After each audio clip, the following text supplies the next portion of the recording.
Mineiros, sejam bem-vindos ao Noticioso Esporte Clube. Eu sou André Repsold, estamos aqui para falar do futebol mineiro, futebol aqui atrás das montanhas. Então, se você está aqui me vendo pela primeira vez, se inscreva no canal Noticioso. Aqui tem muito conteúdo, esporte, cultura, shows, eventos, tem de tudo aqui, falamos de tudo. E hoje nós vamos falar aqui de Atlético, Cruzeiro, falar sobre o Campeonato Brasileiro, como esse Campeonato Brasileiro já deu uma esticada, não está mais embolado, como eu falava. E estou aqui com meus companheiros de bancada. Luiz, como Salve, tá, Lulu? Bom demais, irmão? Beleza? Beleza. E Thiago de Araújo? Bem-vindo, Bom né? demais. Depois da cirurgia. Olha, eu operei, galera. Fiquei fora em uma semana, mas estou de volta, firme, forte, pronto pro batente. Começar falando desse Atlético, que tá uma vergonha, né? O time do Atlético ontem conseguiu perder pro Avaí. O Avaí não tinha ganhado de ninguém dentro de casa, mas o Atlético conseguiu inaugurar uma nova era na fase do Avaí esse ano. Primeiro a ganhar a primeira vitória dentro de casa e a primeira vez ganhar do Atlético no Campeonato Brasileiro. O que você achou desse jogo, Thiago? Dessa nova era que o Avaí do Atlético? É o Atlético ressuscitando defuntos, né? Levantando os mortos, como sempre. É muito preocupante, não por esse jogo somente do Atlético, mas pela sequência negativa que o Atlético vem tendo, e isso infelizmente mostra que é um efeito colateral de alguma coisa mais séria que está acontecendo. Não é simplesmente um acidente de percurso, não é simplesmente um jogo, é uma sequência, é um trabalho inteiro que está em xeque. Eu acho que isso é muito negativo para o Atlético, que tem o jogo da vida do ano na quinta-feira contra o Colón em BH. Então, são duas coisas distintas, o Atlético no Campeonato Brasileiro e o Atlético na quinta-feira. A minha opinião, eu já vou colocar estampada aqui para todo mundo ouvir. Eu tenho visto as redes sociais, a revolta é geral. Até você falou mais cedo, o Atlético nem puto tá mais, o atleticano ele nem puto tá mais, ele já tá desolado, ele tá desesperado. Então, assim, com todo esse sentimento da torcida, nós precisamos nos concentrar muito agora para o jogo do ano que vai ser na quinta-feira. A gente precisa ter o apoio da torcida. Eu sei que é difícil nesse momento, até para você, noticioso, atleticano, é muito difícil apoiar o time com essa chateação que a gente fica, né, André? Com essa... todos os atleticanos hoje acordaram completamente indignados, mas é importante ressaltar que esse jogo vai trazer um alento financeiro e também uma virada de página, caso o Atlético tenha êxito na quinta-feira, vai ser muito importante para uma sequência positiva e para o Atlético reencontrar os caminhos das vitórias. Porque o Atlético não é o melhor elenco, mas também não é o pior. Ele está ali de médio, na minha opinião, como elenco, está de médio para bom. As peças que estão no Atlético hoje não estão correspondendo a altura mínima de cada nome. Por exemplo, se você pegar um Luan da vida, quem que imaginou que o Luan ia ser terceiro reserva? Isso é inconcebível. Quem viu o jogo ontem viu que ele entrou bem, ele entrou com vontade, ele faz a diferença. Então, algumas incoerências até do grupo ou do técnico, elas são evidenciadas nessas situações, mas precisamos apoiar o time na quinta-feira. É apoio incondicional. Nós não estamos apoiando os jogadores, nós estamos apoiando o time, o Clube Atlético Mineiro. Então, o clube, né? Então é muito importante que apoiemos o Atlético na quinta-feira. Mas sobre o jogo de ontem, nós começamos com o Cleiton. O Cleiton fez uma boa partida, o Cleiton pegou um pênalti, ele que caía muito mal nas batidas de pênalti, ele conseguiu acertar o canto. Tivemos ali na lateral direita o Guga, que para mim foi abaixo da média, principalmente na parte defensiva, perdendo todas as corridas, tomando bola nas costas. Para quem criticava o Patrick, ontem o Guga foi o Patrick piorado, na pior fase do Patrick, nós não tivemos uma atuação tão ruim, defensivamente falando, principalmente quanto a do Guga ontem. Na lateral esquerda, Lucas Hernandes, que para mim até agora não mostrou que veio, então tá pau a pau ali com o Fábio Santos, que a gente não sabe quem tá jogando pior. Então a defesa mostra essa fragilidade ontem com esses dois jogadores que realmente vulnerabilizaram a defesa do Atlético. Como zagueiros, Léo Silva e Igor Rabelo. O Léo Silva que fez um pênalti bizarro, né? O Léo Silva que já tá, realmente ele já tinha pedido para sair, mas a diretoria do Atlético pediu para ele ficar mais esse ano, mas infelizmente o Léo Silva já está no final da carreira dele, tem nossa gratidão eterna, mas agora ele não consegue acompanhar, sabe, André? E ali no meio de campo, para mim, um ponto-chave ali também da saída de jogo do Atlético, que estava muito embolada, muitos erros de passe. Ali a gente teve o Natan e teve o Hernandes, que também, o Martínez, desculpe, que também não jogaram bem. O Natan não conseguiu fazer aqui aquele papel que teoricamente ia fazer do Elias, então realmente aquela parte ali ficou muito confusa. E na parte da frente tivemos um Casares abaixo da média, não conseguiram ter nenhum tipo de criatividade. Tivemos ali no lado direito o Giovani, que também não fez um bom jogo. O Giovani, ele entra muito bem no segundo tempo, mas como ele começou a jogar, eu achei que ele, não sei se a falta de ritmo, ele caiu bastante no segundo tempo principalmente, e não conseguiu desempenhar aquele papel mais agudo que ele tinha quando entrava no segundo tempo. E do lado esquerdo, a única coerência do Rodrigo Santana, que foi o Bruninho, que vinha bem, veio bem aí em alguns jogos. Realmente esse é o jogador que merecia estar ali. E na frente o Alejandro, que pouco fez. Ele e o Ricardo Oliveira tá uma briga boa, porque tá um terreno ali completamente improdutivo, aquela parte da frente do Atlético. E o Rodrigo Santana, que demonstra a cada jogo, nessa sequência negativa do Atlético, que não tem mais o domínio dos jogadores,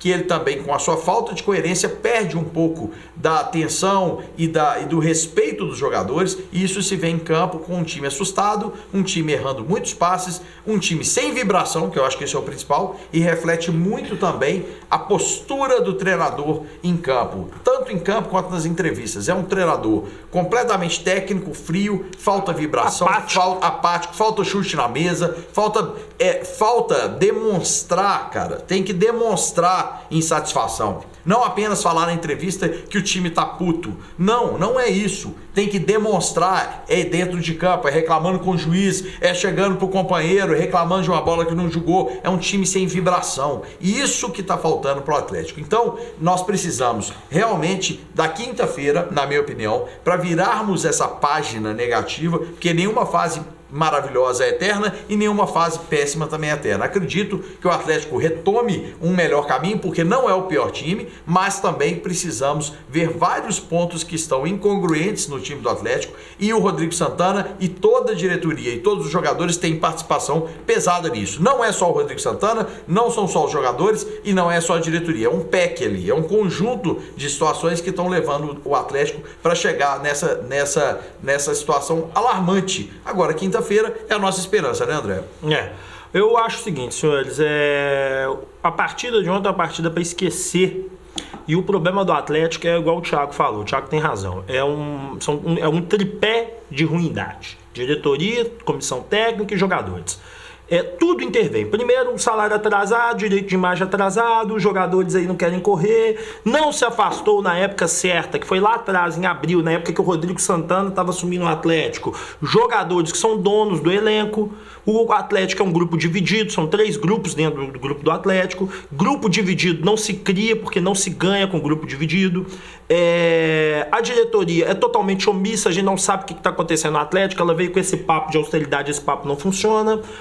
A comissão técnica erra jogo após jogo, porque não tem uma coerência nas escalações, não se dá sequência a jogadores. Chega lá, põe o Bruninho contra o Internacional, em vez de você dar uma sequência pro menino e ele jogar também lá no Paraguai, não, volta não, a gente não pode arriscar. Arriscar o quê, meu amigo? Quem tá lá já não estava produzindo, já tem tempo, então é melhor arriscar. Se o que arriscar não deu certo, comenta, o que tava lá não deu certo, tentei outra coisa, não deu certo, eu tenho que pensar qual que eu vou fazer. Ninguém é burro de não entender isso, não. E assim, quinta-feira é o jogo do ano do Atlético. Se o Atlético não ganhar, passar e ir para essa final da Copa Sul-Americana, o Atlético está fudido. Desculpa o termo aí, YouTube. Né? Fazer o pi. O Atlético está ferrado. A verdade é a seguinte: times ruins têm chance de ganhar Copa. Times ruins têm chance de ganhar Copa, desde que lutem por essa Copa. Não é, Luiz? Na verdade, o time, quando ele não está bem tecnicamente, ele tem que compensar esse momento ruim dentro de campo com algo mais. Se esse algo mais vem de fora, quer dizer, a vibração que pode vir do interior do jogador, que pode vir da própria torcida, que pode vir da diretoria, e aí em forma de colocar a vida do Atlético em dia. Agora, a gente não percebe isso no time do Atlético. O Rodrigo Santana, para dar uma bronca no jogador, quase que pede com licença, como se não fosse o chefe. Exatamente. Né? Então chega um momento que o treinador perde o controle do jogador. E o que me parece é que o Rodrigo Santana não tem, nesse momento, o time, o grupo na mão. E o Atlético vai precisar, então, que essa motivação, esse algo mais, venha da torcida. E uma característica da torcida do Atlético, como é a do Cruzeiro, como é de outros grandes times do Brasil, jogar junto com a torcida. Se o time não contagiar a arquibancada, a torcida também esfria e fica mais difícil vencer os jogos, principalmente quando se trata de um jogo que é decisivo financeiramente para o ano do Atlético e para o futuro do Atlético. E realmente o ano é decidido quinta-feira. Boa sorte ao Atlético na quinta-feira. O Atlético precisa da torcida. O torcedor não vai lá para vaiar. Se você for lá para vaiar com 15 minutos de jogo, ferrou. Não é manual de torcedor, não. É porque a coisa tá tão periclitante, a coisa tá tão feia, que se não existir um apoio concreto da torcida, o ano que vem do Atlético será negro. E falando em ano negro, vamos falar da derrota do Cruzeiro, né? Um pouquinho, sapear aí, falar um pouquinho do próximo jogo também, porque a coisa tá feia lá pros lados da toca, né, Luiz? Não deu para o Cruzeiro contra o Flamengo, seria mesmo um jogo dificílimo. O Flamengo que vem embalado, vem numa crescente no Campeonato Brasileiro. O Cruzeiro até tentou, contudo, a diferença técnica entre os dois times é abissal. É muito grande, né? É abissal, é muito grande. Bom, se é que a gente pode tirar alguma coisa de positivo, se é que podemos, repito, tirar alguma coisa de positivo, foi o Cruzeiro tentar jogar de igual para igual para o Flamengo, contra o Flamengo, e em alguns momentos até conseguiu.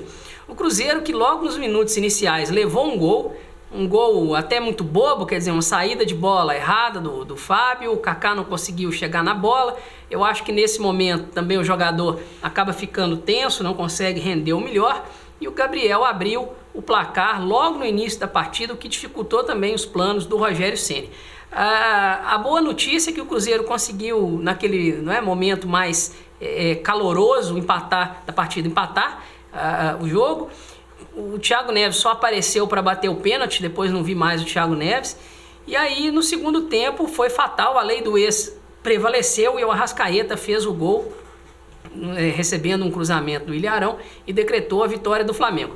Eu imagino que o torcedor mais realista, mais pé no chão, já contava com essa derrota para o Flamengo. O Cruzeiro teve uma sequência de Palmeiras e Flamengo, e dificilmente ganharíamos esses jogos com facilidade. E dificilmente ganharíamos esses jogos também pela forma com que os adversários se comportaram, se aproveitando da fragilidade do Cruzeiro e do momento do Cruzeiro.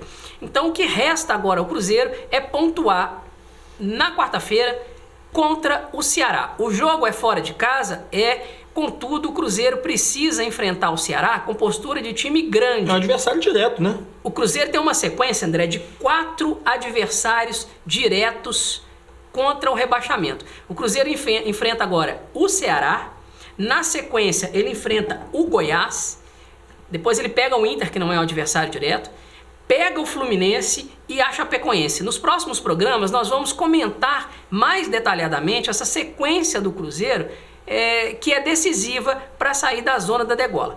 Agora, o Cruzeiro precisa pontuar contra o Ceará, porque é adversário direto, num primeiro momento, e porque é o início dessa sequência que pode colocar o Cruzeiro fora da zona da degola.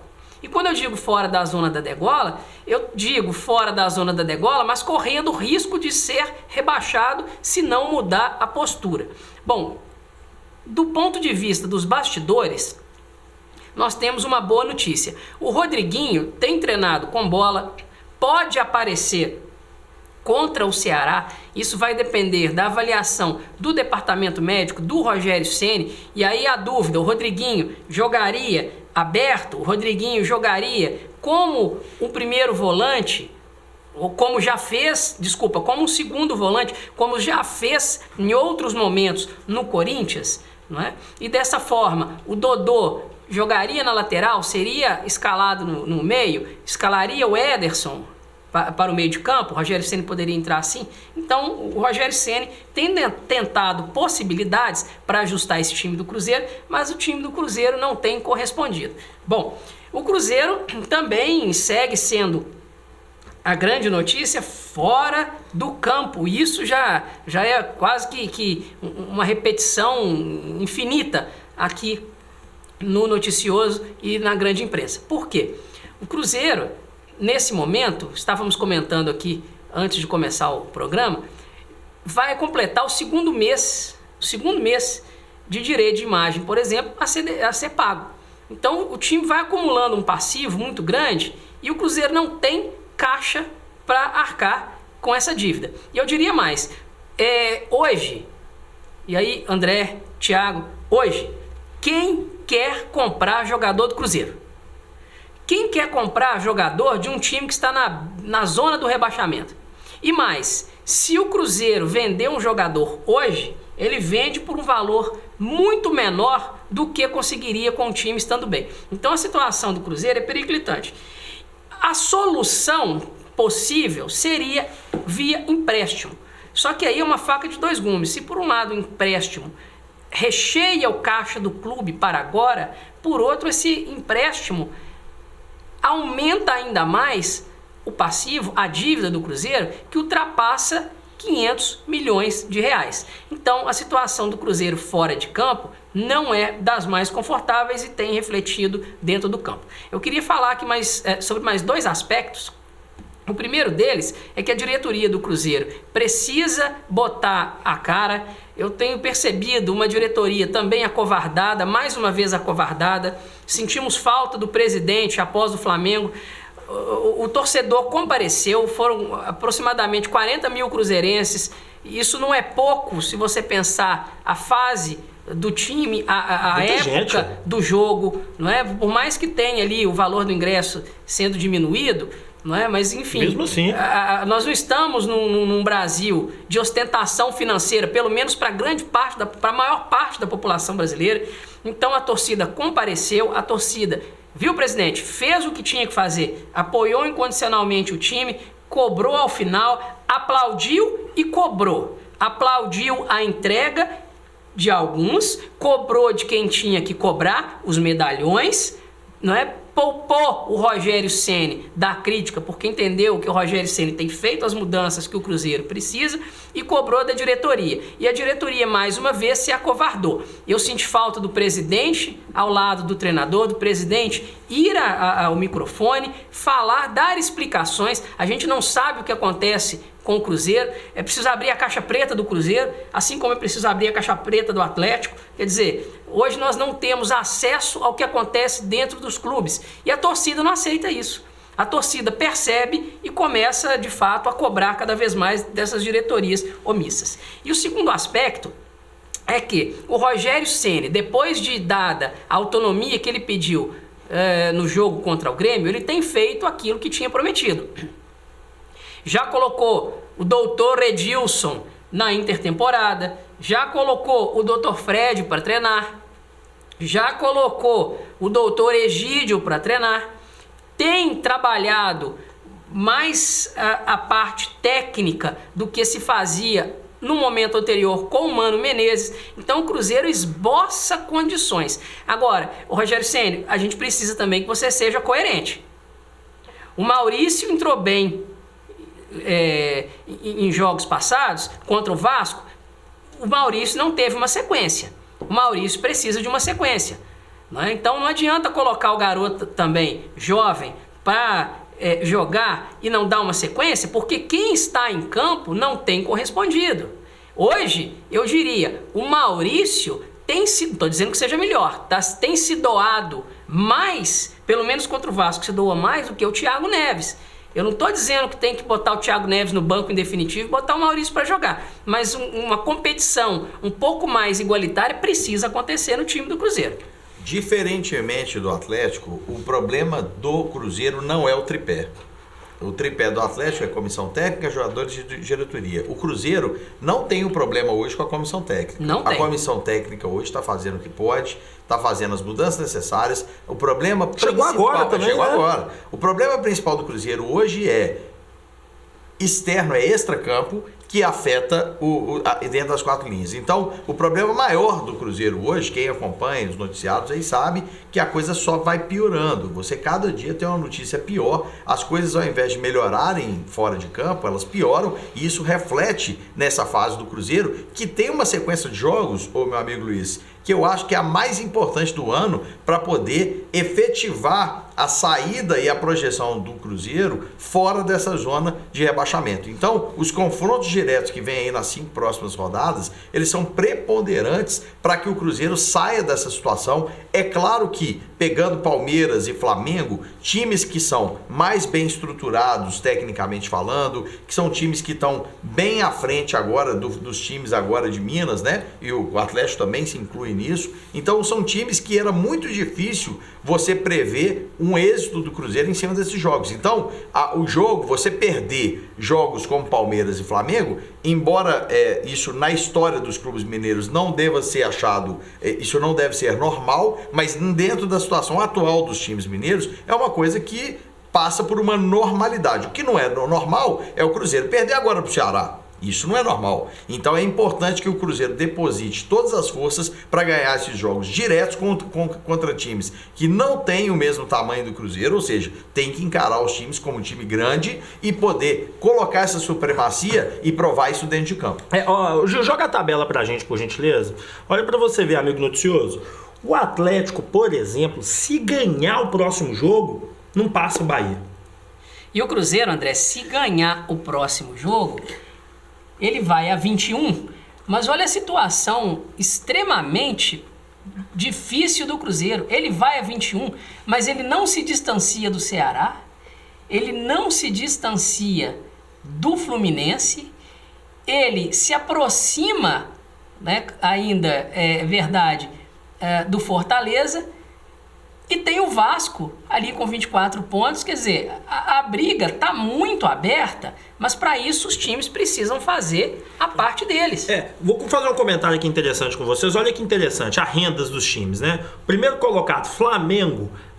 O Flamengo tem um ticket médio de R$ 43 e um público médio de 49.548 pessoas. E é o primeiro colocado. O Corinthians, que é segundo, eles disputam, né? Flamengo e Corinthians, as maiores torcidas do Brasil. É o segundo, mesmo mal colocado. 34 mil com um ticket médio um pouco maior de R$ 50. Já o Cruzeiro, ele é o oitavo. Como é que isso mostra o ano dos mineiros? É o oitavo com 23.940 e com R$ 26 em ticket médio. Já o Atlético ocupa a vergonhosa 11ª posição com 18.779 com 27, sendo que o Horto cabe esse volume. Por que isso é vergonhoso no meu ponto de vista? É simplesmente que o Atlético hoje não está conseguindo ir para o Mineirão, onde poderia ter uma renda muito maior, jogando no Horto, onde eles acham que é o Caldeirão, que para mim isso é uma grande bobagem.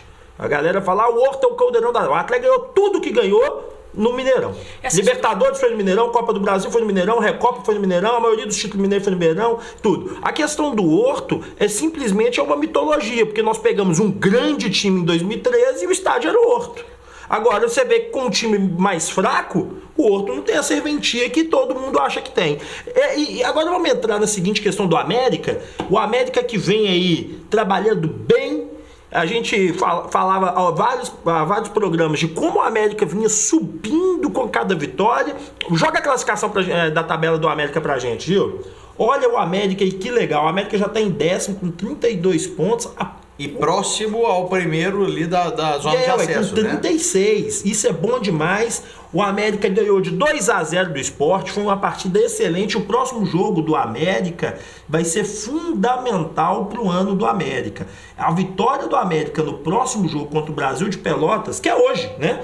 Hoje às 20h30, é um adversário direto, porque o Brasil de Pelotas tem 29, e com o América ganhando hoje, ele vai a 35 pontos, ou seja, colado na zona de acesso. Da zona de acesso. Aproveitando essa tabela aí, deixa um pouquinho, por favor, Gil. Só eu queria comentar aqui, do mesmo jeito que a gente fala dos pontos negativos e positivos, o que a gente vem falando em todos dos programas é de se preocupar com a presença do público do América nos jogos ou das rendas, enfim, do apoio do torcedor do América. Gente, o América hoje é o 51º na tabela de todas as séries em número de média de público. Isso é muito preocupante porque o clube mostra uma evolução dentro de campo, são 11 rodadas sem perder e mostra muita força ganhando do Sport, que hoje é o terceiro, então ganhando fora de casa, que é dificílimo mesmo para times da Série A, ou seja, o time está correspondendo dentro de campo e na parte fora de campo a gente tem ali um resultado que é o 51º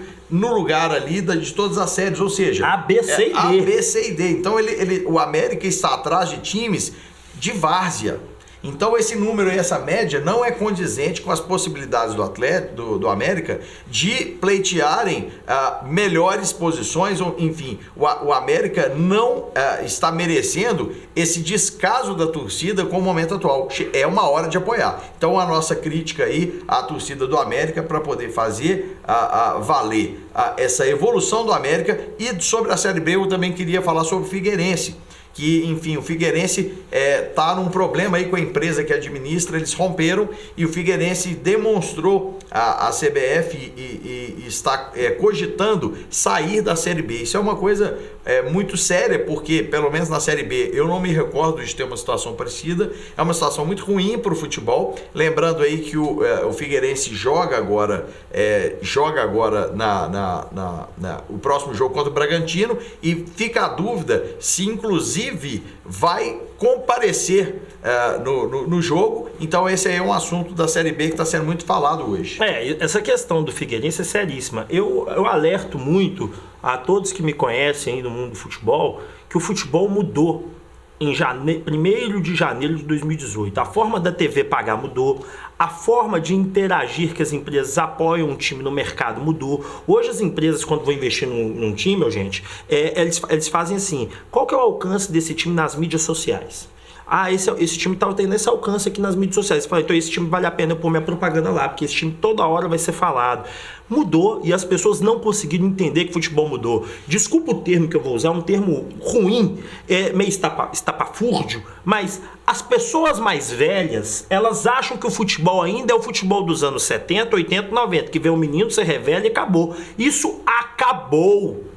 Isso acabou. As pessoas ainda acham que renda de estádio é o que sustenta o futebol. Isso acabou. O futebol brasileiro, quem não entender das diretorias dos grandes times, dos pequenos times, de todos os times, que a maneira de se fazer futebol mudou, vai ficar para trás. Quer um exemplo claro que prova que eu tô certo? Bragantino é o líder da Série B. O Bragantino não frequenta a Série A, sabe-se lá há quantos anos. Eu nem lembro a última vez que o Bragantino foi. Eu lembro do Bragantino só no meu álbum de figurinha.